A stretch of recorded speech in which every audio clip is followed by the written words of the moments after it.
الله وبرکاته. محترم ورونو، نن موږ سره مولانا صاحب شیخ محمود جان موجود دی. ان شاء الله دوی سره به زمونږ د سوال او جواب نشستي لنډ. شیخ صاحب محترم، موږ تاسو ته هرکلی وایو او نن زمونږ سوال هغه تاسو نه دا دی چې ډېر خلک دي هغه د قبرونو ته ورځي، په قبرونو کې هلته جنډې په ځان باندې مږل یا د هغه ځي مالګې خوړل. آیا د شرعي حکم بسي د جایز کار دی که نه؟ ښه، جزاک الله. بسم الله الرحمن الرحیم. الحمد لله رب العالمین. عزتمندو دې کې خو شک نشته دی چې قبرونو له تګ شریعت د هغې اجازت ورکړی دی. اول رسول الله علیه الصلاة والسلام د دې نه منع کړی و، بیا اجازت ورکړو او د هغې فایدې هم بیان کړي دي چې دا آخرت را یاد شي، د دنیا نه بې رغبتي پیدا شي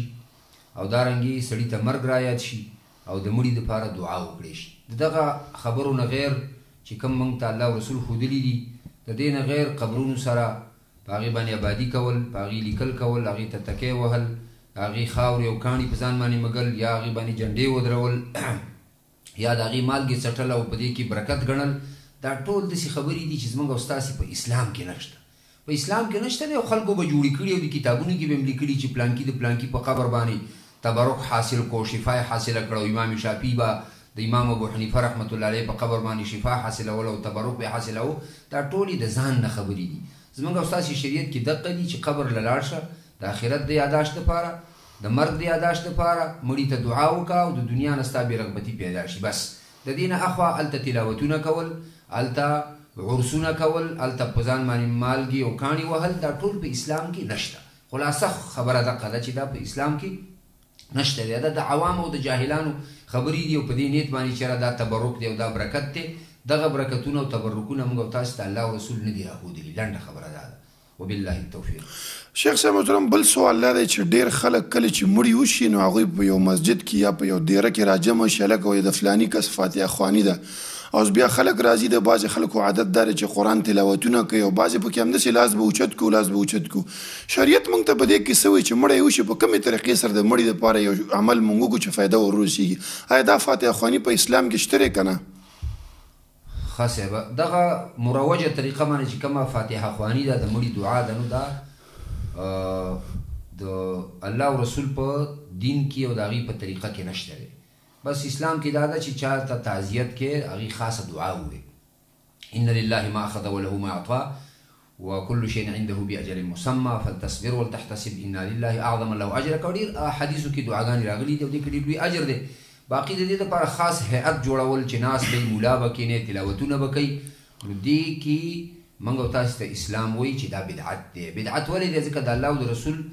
دین کې دا نشته. نبي صلی الله علیه وسلم د مړي تعزیتونه کړي دي، دا قرآن په هغه نازل شوی و، د تعزیت نه مخکې د قرآن کریم تلاوت نه دی کړی. دا زموږ او ستاسو چې کومه طریقه ده چې خل به خامخا ناست دي په ټغرو باندې، په درو باندې او مولا به یې کېنولی او د تعزیت نه به مخکې تلاوت کوي او خل به لاسونه اوچتوي، دا ټوله اسلامي او سنت طریقه نه ده، بلکې دا خود ساخته او خلکو د ځانه جوړه کړې طریقه ده. په تعزیت کې د قرآن کریم تلاوتونه نشته دی، په تعزیت کې د لاس اوچتول نشته او د تعزیت لپاره یو خاص هیئت چې خامخا به خلک دغلته ناست دي او بیل به ناست دي، دا نشته. د تعزیت لپاره هسې ناسته شته دی، خو دا لازم ګڼل او دا اهتمام د دې ورکول. تعزیت په ولاړ هم کېږي، په ناست هم کېږي، په روان هم کېږي. چې کوم ځای کې تا ته مصیبت زده میلاو شو، بس هغه ځای کې ورته ویلی شي. باقي دا کوم چې زموږ او ستاسې طریقه ده چې مخکې به تلاوتونه کوي، لاسونه، او خاص کر د هغې یو خاص شکل دی، نو دې ته په کتابونو کې بدعت وایي زما عزتمندو، او دا په دین کې یو زیادت دی او دا د تعزیت طریقه دا نه ده. وبالله التوفیق. شیخ صاحب بل سوال دا دی چې ډېر خلک کله بیمار شي نو تعویذونه په غاړه کې وایي چې لکه ګوره دې قرآن کې خو شفا شته دی، تاسو شفا د قرآن نه منئ، نو آیا دا تعویذونه کول لا به شریعت کې دی څه حکمي؟ بالکل. بسم الله الرحمن الرحیم. بس دې کې خو شک نشته دی چې قرآن کریم ته الله شفا ویلې ده، سورت فاتحې ته الله شفا ویلې ده، شاتو ته الله تعالی شفا ویلې ده، او دارنګې د شاتو څکلو ته، او دارنګې خو مقصد څه دی؟ مقصد دا دی چې قرآن کریم څنګه شفا ده، شهد څنګه شفا ده،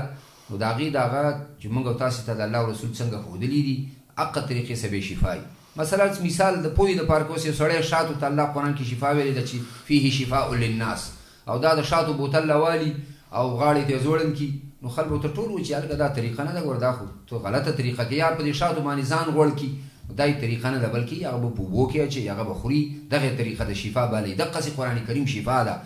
او په قرآن کریم کې خاص خاص صورتونو لکه صورت فاتحه شوه معوذتین شولو دا شفا ده خو د هغې طریقه دا ده چې دا به ولولي په ځان بیا چوف کړي په بل بیا چوف کړي باقي دا لیکل او بیا چیت پیت کول او په خطو کې تاوهل او بیا ځوړندول دغه طریقه د شفا نه ده بلکې دا د قرآن کریم یو توهین موږ تاسې موږ ته ښکاره کېږي چې دا د قرآن کریم یو توهین دی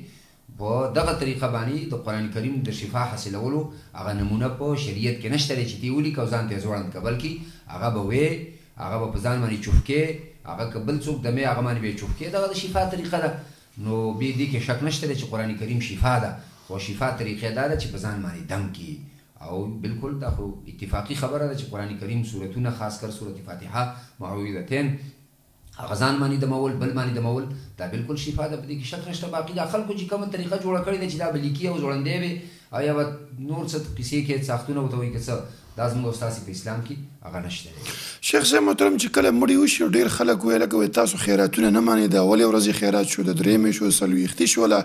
یا په اوله ورځ باندې حلواګانې کوي نو تاسو خیراتونه نه منئ یا موږ خیرات نه منو که دغه طریقه په شریعت کې نشته تاسو دې باره کې څه وایي د مړي والا خیرات د مړي په ورځ باندې هم کولی شي خیرات چې کوم دی نو دا یو جنس دی عام دی او پاتې شو د مړي په کور کې ډوډۍ خوراک دا یو خاص دا یو نوعه ده د هغې شریعت کې دغه نوعه ناروا ده چې د مړي په وخت د مړي په کور کې 3 ورځو پورې د مړي په کور کې راجمع کېدل او دا څیزونه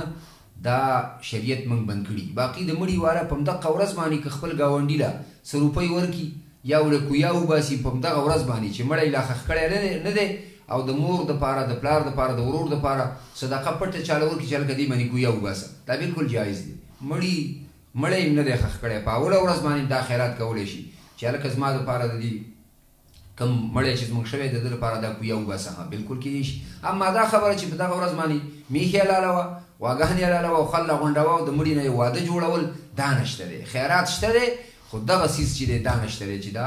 خوراکونه به راجمع کي او علالي یو خل به راځي او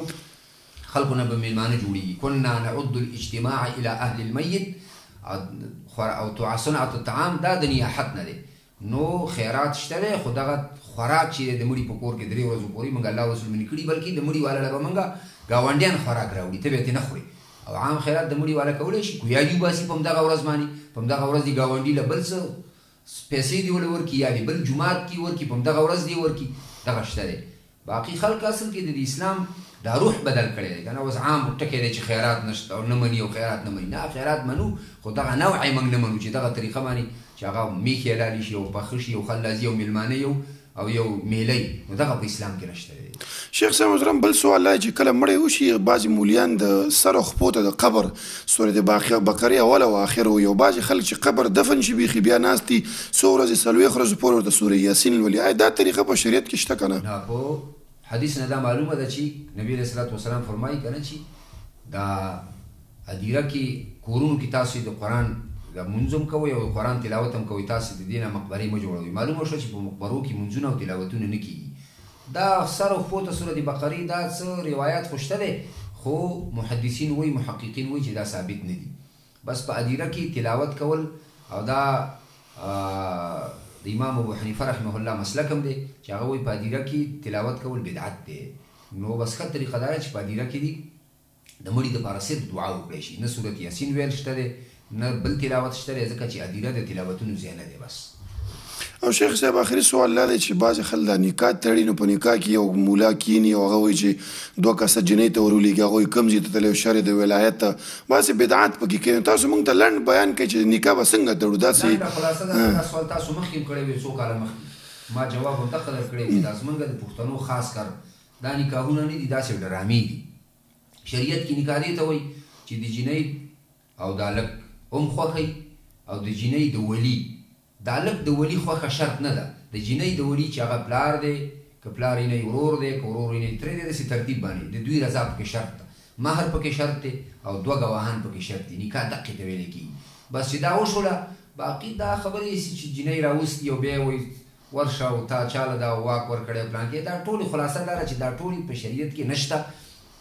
او دې ته ځاسې ډرامه وایم دې خلکو ډرامه جوړه کړې ده چې جنۍ تا کور ته راوستې ده نو بیا څنګه وایي چې تا واک چاله ورکړی دی او دغه جنۍ ته خلک ټول نکاح ښکلی وایي که نه وایي. نو چې نکاح ښکلی ده نو بیا څنګه د دې نه ته تپوس کوې. تپوس په دې اړه کې چې تا نه یې ورکړي، چې نه یې ورکړي او هغې رد وکړو بیا ټیک ده. چې یو پېره ته ورکړي، دوا د خیر وکړي او مهر مقرر شي، ور څه وشي، خوړه وشي، کوژدن وشي، ټول وشي، او بیا 2 کاله وروسته وایي چې هلکه ورکه تا واک چاله ورکړی دی. دا زموږ او ستاسې په شریعت کې نشته دی. داسې ډرامې دي. او د نکاح صحیح طریقه همدغه ده چې د جنۍ او د هلک خوښوي او د جنۍ د ولي خوښوي، مهر پکې مقرر کړی شي او 2 پکې ګواهاني. بس دقې ته نکاح ویل کېږي په شریعت کې. او نکاح دغه ډرامو مرامو ته نه ویلی کېږي چې